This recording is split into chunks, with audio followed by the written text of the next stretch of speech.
Hi friends, Bengaluru IT BT ಸಿಟಿಯಾಗಿಯೇ ಹಲವರಿಗೆ ಪರಿಚಯ.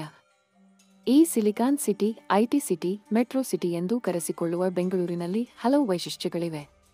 ಬೆಂಗಳೂರು ಆಧುನಿಕತೆಗೆ ಹೇಗೆ ತೆರೆದುಕೊಂಡಿದೆಯೋ ಹಾಗೆಯೇ ಧಾರ್ಮಿಕವಾಗಿಯೂ ಅಷ್ಟೇ ಶ್ರೀಮಂತವಾಗಿದೆ. ಬೆಂಗಳೂರಿನಲ್ಲಿ ಕೇವಲ ಐಟಿ ಕಂಪನಿಗಳಷ್ಟೇ ಇರುವುದಲ್ಲ. ಕೆಂಪೇಗೌಡರು ಕಟ್ಟಿಸಿದ ಈ ನಾಡಿನಲ್ಲಿ ಹಲವು ಶತಮಾನಗಳ ದೇಗುಲಗಳಿವೆ. ಬೆಂಗಳೂರಿನಲ್ಲಿರುವ ಕೆಲವು ದೇವಾಲಯಗಳ ಬಗ್ಗೆ ಇಲ್ಲಿನ ನಿವಾಸಿಗಳಿಗೆ ತಿಳಿದಿಲ್ಲ. ನೀವು ಬೆಂಗಳೂರಿನಲ್ಲಿ ವಾಸಿಸುತ್ತಿದ್ದು ಅಥವಾ ಬೆಂಗಳೂರು ನೋಡಲು ಬಂದವರಾಗಿದ್ದರೂ ಸರಿ, ಇಲ್ಲಿನ ಈ 10 ದೇವಾಲಯಗಳನ್ನು ಮಿಸ್ ಮಾಡದೆ ನೋಡಿ.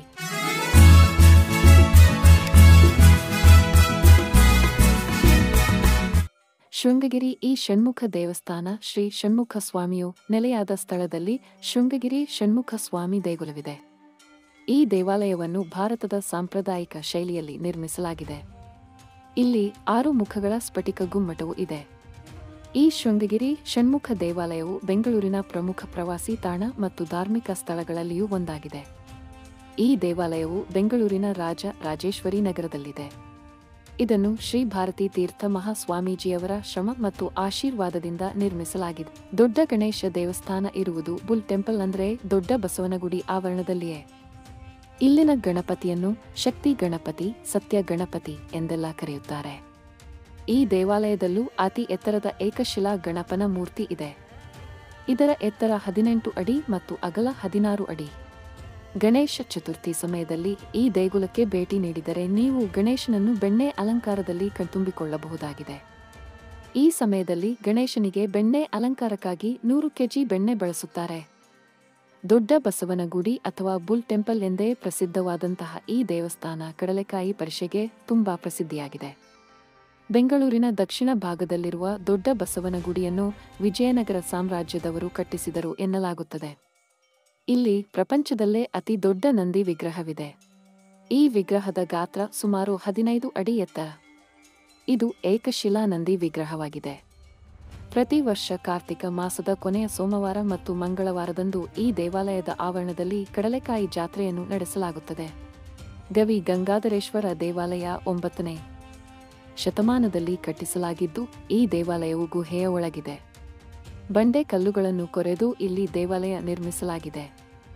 ಈ ದೇವಾಲಯವನ್ನು ಏಕಶಿಲೆಯಲ್ಲಿ ನಿರ್ಮಿಸಲಾಗಿದೆ ಎಂದು ಹೇಳಲಾಗುತ್ತದೆ. ಇಲ್ಲಿ ಅಪರೂಪದ ಶನಿದೇವನ ವಿಗ್ರಹವಿದೆ. ಈ ಗುಹೆ ದೇವಾಲಯವು ಶಿವನಿಗೆ ಸಮರ್ಪಿಸಲಾಗಿದೆ ಮತ್ತು ಏಕಶಿಲೆಯ ಕಲ್ಲಿನಲ್ಲಿ ಕೆತ್ತಲಾಗಿದೆ. ಈ ದೇವಾಲಯವು ತನ್ನ 4 ಏಕಶಿಲೆಯ ಕಂಬಗಳಿಗೆ ಹೆಸರುವಾಸಿಯಾಗಿದೆ. ಅವುಗಳೆಂದರೆ ಡಮರು, ತ್ರಿಶೂಲ ಮತ್ತು ಒಳಾಂಗಣದಲ್ಲಿ 2 ದೊಡ್ಡ ವೃತ್ತಾಕಾರದ ತಟ್ಟೆಗಳನ್ನು ಪ್ರತಿನಿಧಿಸುತ್ತದೆ. ಈ ದೇವಾಲಯ ಬೆಂಗಳೂರಿನ ಅತ್ಯಂತ ಹಳೆಯ ದೇವಾಲಯಗಳಲ್ಲಿ ಒಂದಾಗಿದೆ. ಶಿವೋಹಂ ಶಿವ ದೇವಾಲಯವು ಬೆಂಗಳೂರಿನ ಹಳೆಯ ವಿಮಾನ ನಿಲ್ದಾಣ ರಸ್ತೆಯಲ್ಲಿ ನೆಲೆಗೊಂಡಿರುವ ದೇವಾಲಯವಾಗಿದ್ದು, ಇದು ಶಿವನಿಗೆ ಸಮರ್ಪಿತವಾಗಿದೆ. ಈ ದೇವಾಲಯದಲ್ಲಿ 65 ಅಡಿ ಶಿವನ ಪ್ರತಿಮೆಯನ್ನು ಹೊಂದಿದೆ. ಶಿವ ಪುರಾಣದಲ್ಲಿ ಉಲ್ಲೇಖಿಸಿದಂತೆ ಈ ಮೂರ್ತಿಯು ತನ್ನ ಡಮರು ಮತ್ತು ತ್ರಿಶೂಲದೊಂದಿಗೆ ಧ್ಯಾನಸ್ಥ ಭಂಗಿಯಲ್ಲಿ ಕುಳಿತಿದೆ. ಇಸ್ಕಾನ್ ದೇವಾಲಯ ಬೆಂಗಳೂರಿನ ಪ್ರಮುಖ ದೇವಾಲಯಗಳಲ್ಲಿ ಒಂದಾಗಿದೆ. ಸಾಮಾನ್ಯವಾಗಿ ಬೆಂಗಳೂರಿನ ಮಂದಿ ಅಥವಾ ಬೆಂಗಳೂರಿಗೆ ಪ್ರವಾಸಕ್ಕೆಂದು ಬಂದವರು ಈ ದೇವಾಲಯವನ್ನು ನೋಡಿಯೇ ಇರುತ್ತಾರೆ. ಈ ಇಸ್ಕಾನ್ ದೇವಾಲಯ ಅಥವಾ ರಾಧಾಕೃಷ್ಣ ಮಂದಿರವು ವಿಶ್ವದ ಅತಿ ದೊಡ್ಡ ಕೃಷ್ಣ ಹಿಂದೂ ದೇವಾಲಯಗಳಲ್ಲಿ ಒಂದಾಗಿದೆ. ಇದು ಬೆಂಗಳೂರಿನ ರಾಜಾಜಿನಗರದಲ್ಲಿ ಇದೆ. ಈ ದೇವಾಲಯವು 56 ಅಡಿ ಎತ್ತರದ ಚಿನ್ನದ ಲೇಪಿತ ಧ್ವಜದ ಕಂಬ ಮತ್ತು 28 ಅಡಿ ಎತ್ತರದ ಚಿನ್ನದ ಕಳಸ ಶಿಖರವನ್ನು ಹೊಂದಿದೆ. ಈ ದೇವಾಲಯವು ಹಿಂದೂ ದೇವತೆಗಳಾದ ರಾಧಾಕೃಷ್ಣರಿಗೆ ಸಮರ್ಪಿತವಾಗಿದೆ. ಬನಶಂಕರಿ ದೇವಿ ದೇವಸ್ಥಾನವು ಬೆಂಗಳೂರಿನ ಅತ್ಯಂತ ಪ್ರಮುಖ ಪೂಜಾ ಸ್ಥಳಗಳಲ್ಲಿ ಒಂದಾಗಿದೆ. ಈ ದೇಗುಲದ ಅತ್ಯಂತ ವಿಶಿಷ್ಟವಾದ ವಿಷಯವೆಂದರೆ ಇಲ್ಲಿನ ದೇವತೆಯನ್ನು ರಾಹು ಕಾಲದಲ್ಲಿ ಪೂಜಿಸಲಾಗುತ್ತದೆ. ಈ ಸಮಯದಲ್ಲಿ ದೇವರನ್ನು ಪೂಜಿಸುವುದರಿಂದ ಜೀವನದ ಎಲ್ಲಾ ಕಷ್ಟಗಳು ನಿವಾರಣೆಯಾಗುತ್ತವೆ ಎಂದು ಹೇಳಲಾಗುತ್ತದೆ. ಅರ್ಧ ಕತ್ತರಿಸಿದ ತಿರುಳು ರಹಿತ ನಿಂಬೆ ಹಣ್ಣಿನಲ್ಲಿ ಎಣ್ಣೆ ದೀಪಗಳನ್ನು ಬೆಳಗಿಸಿ ಭಕ್ತರು ಪ್ರಾರ್ಥನೆ ಸಲ್ಲಿಸುತ್ತಾರೆ. ಅಲ್ಲದೆ ಮಂಗಳವಾರ, ಶುಕ್ರವಾರ ಮತ್ತು ಭಾನುವಾರದಂದು ಇಲ್ಲಿ ಅಪಾರ ಸಂಖ್ಯೆಯ ಭಕ್ತರನ್ನು ಕಾಣಬಹುದಾಗಿದೆ. ಹಲಸೂರಿನ ಸಮೀಪವಿರುವ ಈ ಸೋಮೇಶ್ವರ ದೇವಾಲಯವನ್ನು ಯಲಹಂಕದ ನಾಡ ಪ್ರಭುವಾದ ಜಯಪ್ಪ ಗೌಡ ಎನ್ನುವವರು ನಿರ್ಮಿಸಿದರು ಎಂದು ಇತಿಹಾಸಗಳಲ್ಲಿ ಉಲ್ಲೇಖಿಸಲಾಗಿದೆ. ಶಿವನಿಗೆ ಅರ್ಪಿತವಾದ ಈ ದೇಗುಲವು ವಿಜಯನಗರ ಅರಸರ ಶೈಲಿಯಲ್ಲಿ ನಿರ್ಮಿಸಲಾಗಿದ್ದು, ಈ ದೇವಾಲಯವು ಪೂರ್ವಾಭಿಮುಖವಾಗಿದೆ. ದೇವಾಲಯದ ಗರ್ಭಗುಡಿಯಲ್ಲಿ ಸೋಮೇಶ್ವರನನ್ನು ಪ್ರತಿಷ್ಠಾಪಿಸಲಾಗಿದ್ದು, ಈ ಕ್ಷೇತ್ರದಲ್ಲಿ ಶಿವನ 5 ಲಿಂಗಗಳನ್ನು ನಾವು ಕಾಣಬಹುದಾಗಿದೆ.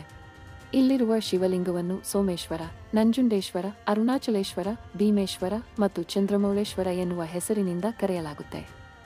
ಇಲ್ಲಿಗೆ ಬಂದು ಸೋಮೇಶ್ವರನ ಹತ್ತಿರ ಭಕ್ತಿಯಿಂದ ಬೇಡಿಕೊಂಡರೆ ನಮ್ಮ ಮನದ ಅಭಿಲಾಷೆ ಈಡೇರುತ್ತಂತೆ. ಕೋಟೆ ವೆಂಕಟರಮಣ ದೇವಾಲಯವನ್ನು ಪ್ರಸನ್ನ ವೆಂಕಟರಮಣ ದೇವಾಲಯ ಎಂತಲೂ ಕರೆಯುತ್ತಾರೆ. ಈ ದೇವಸ್ಥಾನವು ಬೆಂಗಳೂರಿನ ಬಸವನಗುಡಿಯ ಕೆ.ಆರ್. ರೋಡ್ನಲ್ಲಿರುವ ವೆಂಕಟೇಶ್ವರ ದೇವರಿಗೆ ಸಮರ್ಪಿತವಾದ ಹಿಂದೂ ದೇವಾಲಯವಾಗಿದೆ. ಈ ದೇವಾಲಯವನ್ನು ದ್ರಾವಿಡ ಮತ್ತು ವಿಜಯನಗರ ಶೈಲಿಯಲ್ಲಿ ಮೈಸೂರಿನ ರಾಜ ಚಿಕ್ಕದೇವರಾಜ ಒಡೆಯರ್ ಅವರು ನಿರ್ಮಿಸಿದರು. ಇದು ಬೆಂಗಳೂರಿನ ಅತ್ಯಂತ ಹಳೆಯ ಮತ್ತು ಪ್ರಸಿದ್ಧ ದೇವಾಲಯವಾಗಿದೆ.